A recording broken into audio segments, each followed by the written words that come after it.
नमस्कार दोस्तों, मैं जितेंद्र कुमार स्वागत करता हूं आप सभी का मेरे YouTube चैनल जेके इंग्लिश एकेडमी में। दोस्तों, आज हम बात करने वाले हैं केमिस्ट्री ऑफ वर्ड की। दोस्तों, आपके जो एलडीसी है, राजस्थान एलडीसी, उसके सिलेबस में सिनोनिम्स, एंटोनिम्स और कन्फ्यूजेबल वर्ड दे रखे हैं। दोस्तों, जब तक हम एक वर्ड की केमिस्ट्री को नहीं देखेंगे कि वर्ड का जो मीनिंग है वो कैसे निकलता है, तो दोस्तों आपको वो कन्फ्यूजेबल वर्ड कन्फ्यूज ही करता रहेगा। साथ में जो आप हैं एंटोनिम्स और सिनोनिम्स हैं वो भी आपको याद में नहीं होंगे। तो दोस्तों आज हम केमिस्ट्री ऑफ वर्ड देखेंगे। हम जो है एक ही वर्ड का, इंग्लिश के सेम वर्ड हैं लेकिन उनका जो हिंदी अर्थ है वो अलग अलग निकल रहा है। क्या कारण है इसके पीछे क्या कारण है, यही हम आज देखने वाले हैं। और साथ में आपको बहुत सारे वर्ड आज आपको देखने को मिलेंगे। आप कृपया जो है लास्ट तक बने रहे। और दोस्तों, यदि आपको हमारा वीडियो अच्छा लगे तो इसको लाइक जरूर करना, शेयर जरूर करना और सब्सक्राइब जरूर करना। दोस्तों, यदि आपका सपोर्ट रहा तो मैं आपके लिए बहुत ही शानदार और क्लासेस लेके आऊंगा। और मैं ये चाहता हूं कि आप जो है मेरी क्लास लेके एलडीसी में अच्छे मार्क्स हासिल करो और सिलेक्शन पाओ। तो दोस्तों देखते हैं आखिर ये जो वर्ड है इंग्लिश के, इनकी केमिस्ट्री क्या होती है। सबसे पहले दोस्तों हम क्या कंफ्यूजेबल वर्ड की बात कर रहे हैं, उसके बाद में हम कंफ्यूजेबल वर्ड की तो बात कर रहे हैं लेकिन एंटोनिम्स और सिनोनिम्स साथ में चलेंगे। इस तरीके से आपका जो वर्ड है वो कंप्लीट हो जाएगा। जैसे कि दोस्तों मैंने पहला वर्ड लिया कि मैंने लिया है एबोलिश। एबोलिश मैंने लिया है। इस अबोलिश का मैंने एक तो अर्थ लिख दिया समाप्त करना, और दोस्तों मैंने दूसरा वर्ड भी अबोलिश लिया है और इसका जो मैंने अर्थ कर दिया खारिज करना या रद्द करना। डिफरेंस आ गया दोनों में। दोनों को आप अलग, वर्ड तो एक ही यूज लेंगे लेकिन दोनों का जो मीनिंग है वो अलग अलग होगा। अब देखो यहां तो इसका मतलब हो रहा है कि खारिज करना या रद्द करना, और यहां पर हो रहा है समाप्त करना। समाप्त करना तो दोस्तों अब हम जो है ये जो अर्थ होता है ये किसके ऊपर डिपेंड करता है, ये जो है ऑब्जेक्ट के ऊपर डिपेंड करता है। तो दोस्तों ये जो एबोलिश है, इस एबोलिश के जो ऑब्जेक्ट है उस ऑब्जेक्ट में हमें क्या दिया हुआ है, ए कस्टम। एक क्या कस्टम का मतलब होता है एक प्रथा, और फिर आगे दिया हुआ है डोवरी सिस्टम। डोवरी सिस्टम का मतलब होता है दहेज प्रथा। तो जब आपको ऑब्जेक्ट में एक कस्टम दिया हुआ हो, कोई भी रीति रिवाज दी हुई हो, तो उसका अर्थ जो होगा वो समाप्त करना होगा। उसका अर्थ जो होगा वो समाप्त करना होगा। तो देखो आप कैसे, मैंने एक एग्जांपल लिया है। इस एग्जांपल को देखिए आप कि society must do away with the dowry system. मैंने यहां पर मस्ट के बाद में डू अवे विद एक फ्रेजल वर्ब यूज ले ली है जो इसका सिनोनिम्स है। इसको आपको ध्यान में रखना है, मैं बताने वाला हूं। लेकिन मेरा जो ऑब्जेक्ट है वो द डोवरी सिस्टम है, मतलब कि दहेज प्रथा है। मैं रीति रिवाज की बात कर रहा हूं। तो इसका जो मतलब होगा डू अवे विद का मतलब जो होगा वो समाप्त करना होगा। अब दोस्तों समाप्त करना होगा। अब अपन इसके सिनोनिम्स देखते हैं कि एक तो गेट रिड ऑफ। एक गेट रिड ऑफ का मतलब भी समाप्त करना होता है। एक रिमूव होता है, रिमूव का मतलब उसको रिमूव कर दो, वो भी समाप्त करना ही होता है। एक स्क्रैप होता है, इसका मतलब ही समाप्त करना होता है। और डू अवे विद तो मैंने, जैसे इसके सिनोनिम्स अगर ये हैं तो इसकी जगह पर इसको यूज ले सकते हैं। तो मैंने इस सेंटेंस में यूज भी ले लिया है डू अवे विद।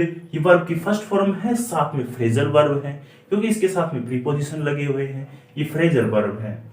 तो अब इसके सिनोनिम्स तो ये हो गए get rid of, remove, scrap, do away with. अब एंटोनिम्स की बात करें हम, एंटोनिम्स का जो इसका एंटोनिम्स होगा वो होगा रिटेन। रिटेन का मतलब होता है बनाए रखना। मतलब यहां तो अपन क्या कर रहे थे, समाप्त कर रहे थे। डोवरी सिस्टम को, दहेज प्रथा को, लेकिन यहां क्या कर रहे हैं हम, बनाए रख रहे हैं। तो दोस्तों आपको कंप्लीट हो गया सिनोनिम्स और एंटोनिम्स। अब दोस्तों मैं मुद्दे पर ये आता हूं कि इसका अर्थ समाप्त करना और इसका अर्थ रद्द करना जो अपन देखने वाले हैं वो। Society must do away with the dowry system. यदि रीति रिवाज आ गई, ऑब्जेक्ट में रीति रिवाज आ गए, तो उसका मतलब होता है सोसाइटी को जो दहेज प्रथा है उसको समाप्त करना चाहिए।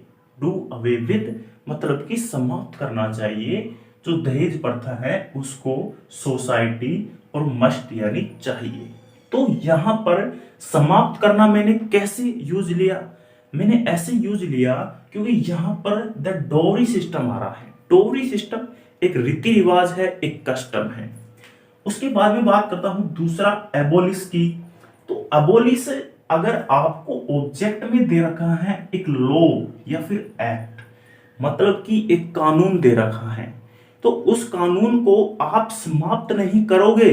उस कानून को क्या करेगा, उस कानून को किसी हाई ऑथोरिटी के द्वारा या फिर मैं कह दूं प्रेसिडेंट के द्वारा, राष्ट्रपति के द्वारा यदि उसको खारिज कर दिया जाता है, तो या तो वो खारिज होगा या रद्द करना होगा।